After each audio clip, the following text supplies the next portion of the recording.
In today's video I'm going to be turning this cheap 90 litre heavy duty dustbin into a pond filter. I come across it in a local DIY shop for £20 and with the fittings used in this video it'll come to a total of about £50. I'll go through how I build it, and then at the end of the video there'll be a section a month later on how it's running and any changes I've made. I've been using a 100 litre water butt the previous 4 years and it's worked so well I'm going to use exactly the same setup, but obviously be putting it into the dustbin. The water butt is quite high, and as you can see I have to use this flexible pipe work for the overflow to go back into the pond. It's not really ideal. I want the overflow sitting, just above water level. I'll be transferring all my old filter media back into the dustbin, but I mean you can of course use whatever filter media you want. I'll show you the media I use and like to use, but the filter itself can be used with any type of media. Right, I'm going to start with the outflow. So for this outflow I've got a 2-inch Cockney coir tank connector. When choosing the size of the outflow, it's important to match it up with your flow rate of your pump. On this pond I've got 4,500 litres an hour, so the 2 inch is sort of up the upper end, but it will be fine. I'm going to position the tank connector as close to the top of the bin as I can to maximise the volume of the filter material. I've just put a little score around there as a guide, and then I'm going to drill into the centre. When using one of these hole saws, I mean once you do the initial pilot hole, put the drill on reverse because it cuts a lot smoother and you don't have as many burrs to remove. I did misplace the actual right size hole bit there, so what I'm going to do is use this size, and I'm just going to get the jigsaw out and go around it and make it a little bit bigger, but ideally you do want to get the right size hole bit. The bits of plastic can be quite harmful to nature, so try and do it like on a hard surface, and then have a little sweep up when you're done. Once you finish cutting your hole, get a file and file away all those burrs so you get a nice smooth finish to aid that watertight connection. Now these tank connectors have a rubber seal on them, and generally they work pretty well. You don't really need to use any sort of sealant, but as this is a curved container, what I tend to do is use a bit of CT1. It's safe to use in a pond environment and not harmful to the fish at all. I've used it for a number of years now. It's a very good product. I mean, like I said, it's not necessary, I haven't used it in the past on some pond filters, but when you do use it, you're just guaranteeing that it's going to be watertight. You're not going to have any problems. I've had it before where you tighten everything up, and you just get a little drip, drip, drip, and it is irritating. I put a thin layer around the outside, and when you tighten it up, it will squeeze out around the sides, And I mean, I use my finger here. I don't recommend using your finger. I recommend getting some gloves because the stuff's really difficult to get off your hand. The reason I like to build the filters myself is, they're such value for money. When you go into your local sort of pond supply shop, they are quite expensive. They come in different sorts of sizes. If when you build your pond, or you get someone build your pond for you, you can choose the size of the container when you're doing a DIY one. You can choose everything, the height of it, the width of it, and you can make it to suit your needs. Well, that's the outflowing position now. Like I mentioned before, that's from Cockney coir. I think it was around £6. The next part of this build is going to be the flush valve. This is a 1-inch flush valve, and I got this for around £10 off Amazon. Now this flush valve comes in 3 parts.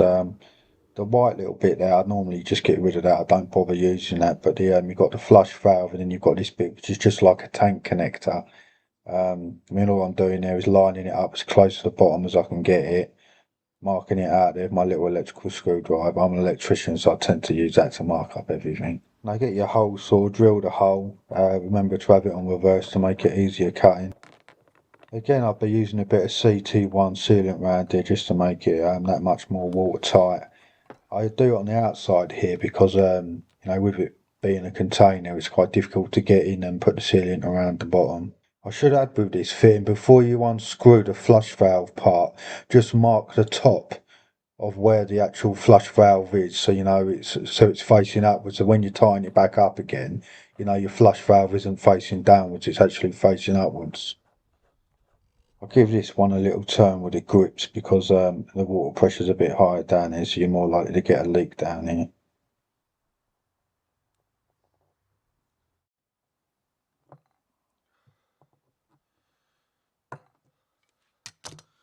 Once it's tight, run your finger around there and remove the excess CT1. I think this stuff takes about 12 hours to set properly, it can stay a little sticky for a while, so you got to be careful once you put it on there. What I'll do is once this flush valve's on, I'll leave that for 24 hours now in the garden just to let it set. I put a little between the tank connector and the flush valve as well before tightening it up. Then run your finger around there to smooth it off. You can probably find yourself a rubber washer to get in there, but as this is a cheap fit, all the fittings are pretty cheap. I tend to just CT1 everything just to make sure, if I'm not going to be reusing any of it. If I need another flush valve, I'll just get one off Amazon for a tenner. So that's the flush valve in now, and it's starting to come along a bit and starting to look like a filter. It's a nice sunny day, so that CT1 will set a little bit quicker. It's important to have a flush valve because when you turn your pump filter off and you've got your 90 litres of water sitting in, and when you open that 1-inch valve, it'll all come pouring out the bottom and it brings a lot of the dirt and that that's accumulated near the bottom.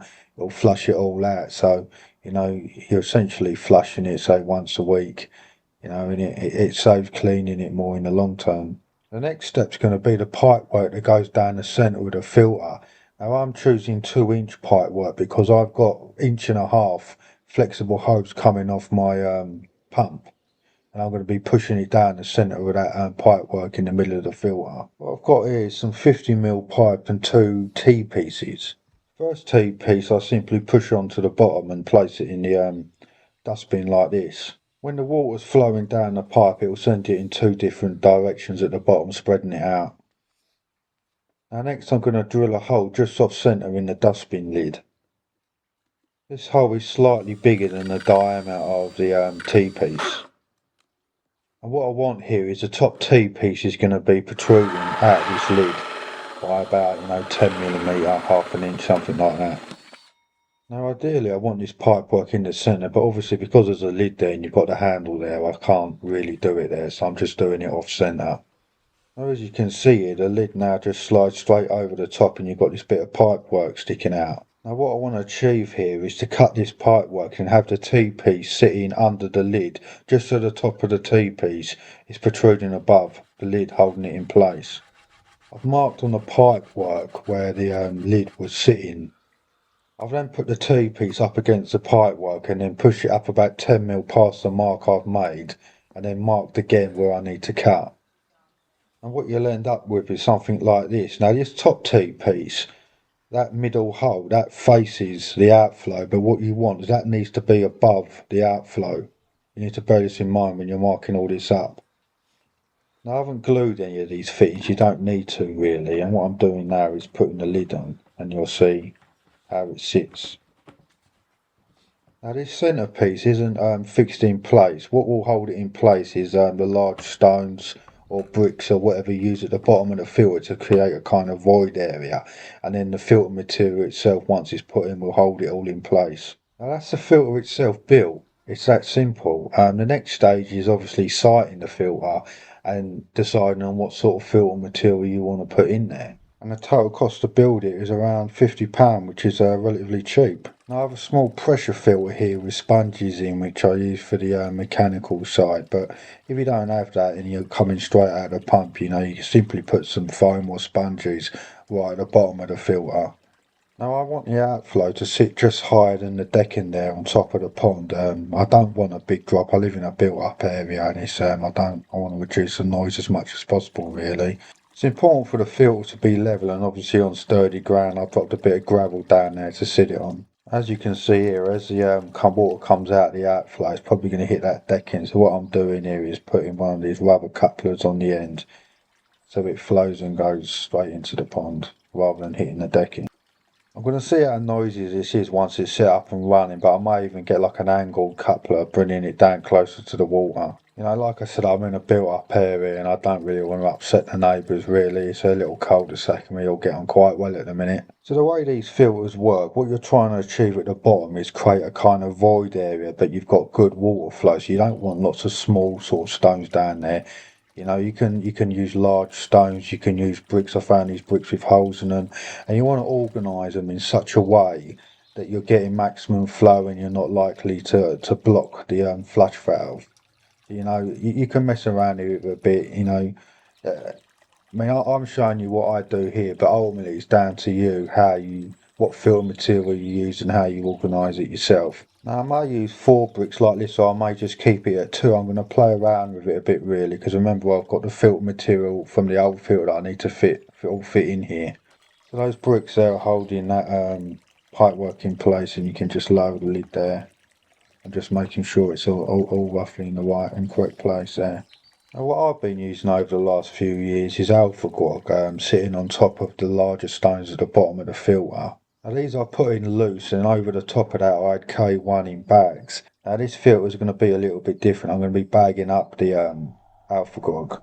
The reason being, it just makes it getting it out easier to clean. And as you can see, it's all been sitting here in the pond while I'm doing this filter, keeping that beneficial bacteria going.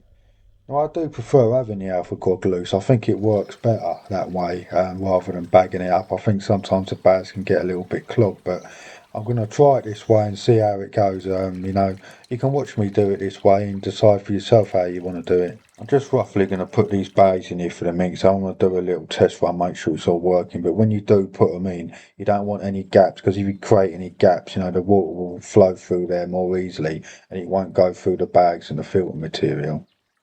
You know what I mean? That's why I prefer the outflow loose, but then you're in a position where it's a bit more difficult to clean it. If you haven't got a pressure filter like me for our mechanical filtration, you can just cut a little bit of sponge and put it in the bottom, cut it to size before you put these bags in. Personally, I don't think it's really necessary for the sponges. I've got another pond where I don't use the sponges, I just flush it a bit more regularly. The filter itself traps the dirt anyway. Now, if you choose to use the filter bags, I've got these on Amazon. I think they were £5 for 2. They are a little bit pricey, but in the long run, it does make cleaning a little easier. As you can see, the water's starting to flow now, and if you look at that T piece there, you want that T piece there sitting above that outflow, so you shouldn't have any water flowing out of that. So when you're building the filter, you need to bear that in mind. Now, if the filter does get too clogged up, you'll notice that the water will start flowing out of there, and that'll be telling you that it's clogged. Now it seems to be working correctly. I'm going to have a look around, check for some leaks. What I'll do is I'll let it run for about 15-20 minutes just to keep an eye on it and make sure it's all working properly. If you'll have a look at the water level there, that's quite stable, it's not rising. If the outflow was too small, what you'd find is the water would come up and flow out of the filter. Once I'm happy that it's running correctly, what I'm going to do is get that filter media back out and try and rearrange it in there. Because I've got about 90 to 100 litres to fit back in there. So I'm not sure whether I'm going to be able to do that or not, but I'll give it a go. I've got about as much in here as I can. I think I've still got about 10-15 litres of this K1. So what I'm going to do is put it in one of my other filters on the smaller pond, put it in the water bucket. I've got room in there, so it'll carry on working in that pond. With the media being in bags, it is quite simple and straightforward to just pull it out, put it on the grass, get a watering can and use some pond water and clean it off and put it back in there. It's not that difficult. What I tend to do with the filters, because they are quite unsightly, I've got this fake ivy, I just position it around the top of the filter just to try and hide it, and it makes it look a lot more appealing. So it's the middle of February I built this filter, so we're going to fast forward now. It's now around the 20th of March, and as you can see, it's a nice sunny day. I'm just going to go through some of the changes I made.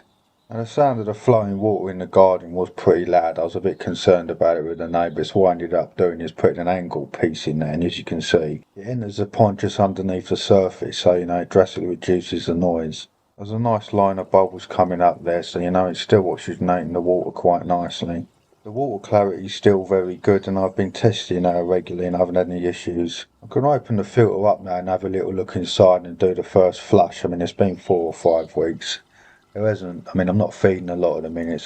As you can see, there's hardly any dirt build up in there whatsoever really. I'll give it a flush anyway, in case there's anything down the bottom.